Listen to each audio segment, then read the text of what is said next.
Allahu akbar, Allahu akbar, Allahu akbar, walillahil hamd.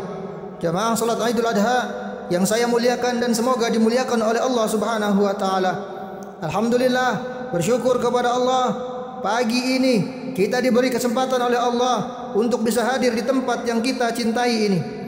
Banyak saudara-saudara kita yang Idul Fitri kemarin masih ikut sholat di masjid ini, yang pagi hari kemarin masih hadir di masjid, yang sore kemarin masih ada kita lihat di aktivitasnya. Tapi pagi ini mereka tak bisa hadir berkumpul bersama kita, tidak bisa ikut melaksanakan sholat Idul Adha. Apa sebab? Sebab Allah tak beri lagi kesempatan kepadanya.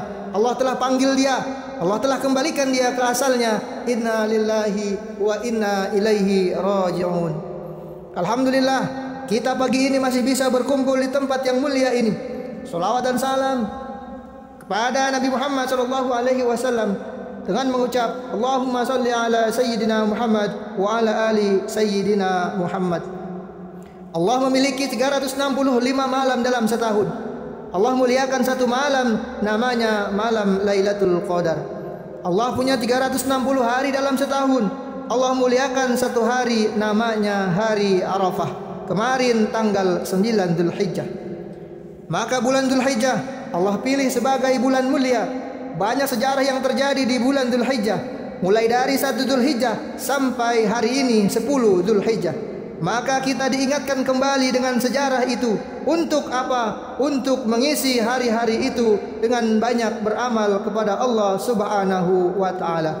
Allahu akbar, Allahu akbar, Allahu akbar, walillahil hamd. Nabi Ibrahim alaihissalam memiliki panggilan Abul Anbiya, bapak dari segala nabi, datuk dari segala nabi. Nabi Ibrahim merupakan orang yang tauhidnya paling hebat, sehingga ketika dia dipanggil oleh Allah Subhanahu wa taala yang dikutip di dalam Quran surah As-Saffat ayat 102, A'udzubillahi minasyaitonir rajim, falamma balagha ma'ahu sa'ya qala ya bunayya inni ara fil manam. Ketika Nabi Ibrahim mengatakan kepada anaknya, wahai anakku Ismail, tadi malam ayah bermimpi, anni azbahuka, ayah menyembelihmu, fanzur madza tara, bagaimana pandanganmu tentang ini, bagaimana pendapatmu tentang hal ini. Qala ya abatif al ma tu'mar, wahai ayahku, ini perintah Allah mesti dilakukan.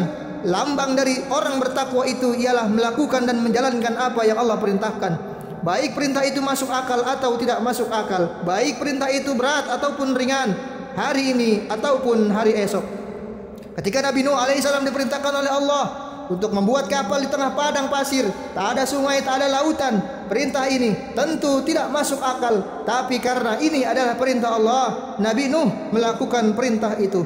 Perintah Allah di atas logika manusia, perintah Allah di atas segala riset dan penemuan kita. Perintah Allah mesti dilakukan.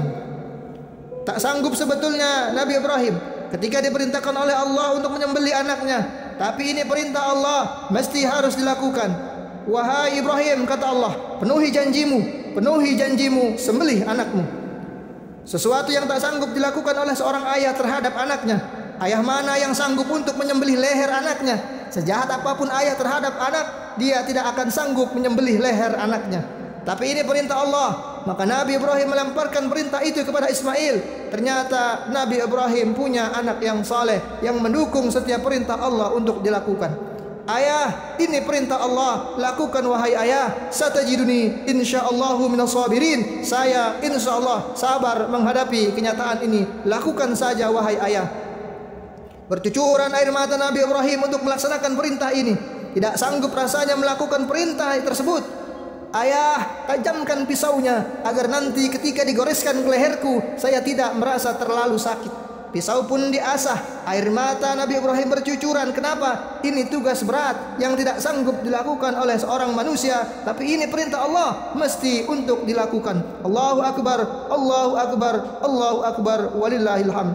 Ayah, kata Ismail, tolong ikat tangan dan kaki saya ayah.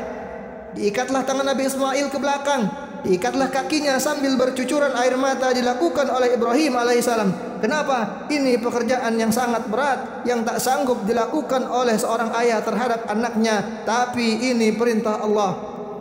Sudah diikat tangan Nabi Ismail. Lalu Nabi Ismail berkata, "Wahai ayah, tolong lepaskan baju saya ayah, biar nanti tidak terkena darah." Maka nampaklah perut Ismail yang kembang kempis menarik nafas ketika itu. Ismail pun sesungguhnya takut dengan apa yang dilakukan ayahnya, tapi karena ini perintah Allah, mesti untuk dilakukan. Kalau kita marah dengan anak kita di siang hari, lalu pada malam hari kita lihat anak kita tertidur di kamarnya, kita pandangi dadanya kembang kempis menarik nafas, muncul rasa sedih, muncul rasa bersalah, rasanya ingin kita peluk anak kita. Itulah yang dirasakan oleh Nabi Ibrahim alaihissalam. Muncul rasa sedih, muncul rasa bersalah. Ketika itu air mata bercucuran. "Ayah, nanti bilang sama ibu di rumah, jangan biarkan anak-anak seusia saya bermain di rumah, agar ibu tidak sedih teringat dengan saya." Maka dilaksanakanlah perintah Allah. Prosesi penyembelihan pun dilakukan. Maka Nabi Ibrahim pun mengucapkan bismillah. Tidak sanggup dia melihat pisau itu tergores di leher anaknya Ismail. Lalu dia bertakbir sambil memejamkan kedua matanya. Bismillahirrahmanirrahim. Allahu akbar, Allahu akbar, Allahu akbar. Pisau pun sudah dirasakan sudah memutus leher anaknya Ismail, tapi kedua mata Ibrahim tetap terpejam karena tidak sanggup menyaksikan hal tersebut. Ketika takbir sudah selesai, tiba-tiba terdengar ada orang yang bertakbir di depannya. La ilaha illallah wallahu akbar. Tapi Ibrahim masih belum berani membuka matanya. Tiba-tiba terdengar lagi ada suara di samping kirinya. Allahu akbar walillahil hamd. Disinilah Nabi Ibrahim mulai kaget karena suara itu mirip sekali dengan suara Ismail alaihissalam. Lalu Nabi Ibrahim membuka matanya, ditengok sebelah kiri, rupanya Ismail sudah berdiri di samping kirinya. Lalu yang saya sembelih apa? Lalu ditengok ke bawah, ternyata di bawah itu yang disembelih oleh Nabi Ibrahim, Allah sudah ganti dengan kibas besar sebagai hewan yang dijadikan untuk berkurban. Maka Nabi Muhammad SAW awal-awal berkurban itu ialah duhan Nabi SAW bikabsyain amlahain akronain. Nabi awal perintah berkurban yang dia sembelih adalah 2 ekor kibas putih-putih warnanya bertanduk panjang-panjang. Allahu akbar, Allahu akbar, Allahu akbar walillahil hamd. Maka sesungguhnya Nabi Ibrahim mengajarkan kepada kita apa yang diajarkan Nabi Ibrahim. Setiap perintah Allah itu mesti dilaksanakan. Sungguh pun perintah Allah itu amat sangat berat sekali. Barakallahu li wa lakum fil Qur'anil azim wa nafa'ani wa iyyakum bima fihi minal ayati wa dzikril hakim wa taqabbala minni wa minkum tilawatahu innahu wal ghafurur rahim.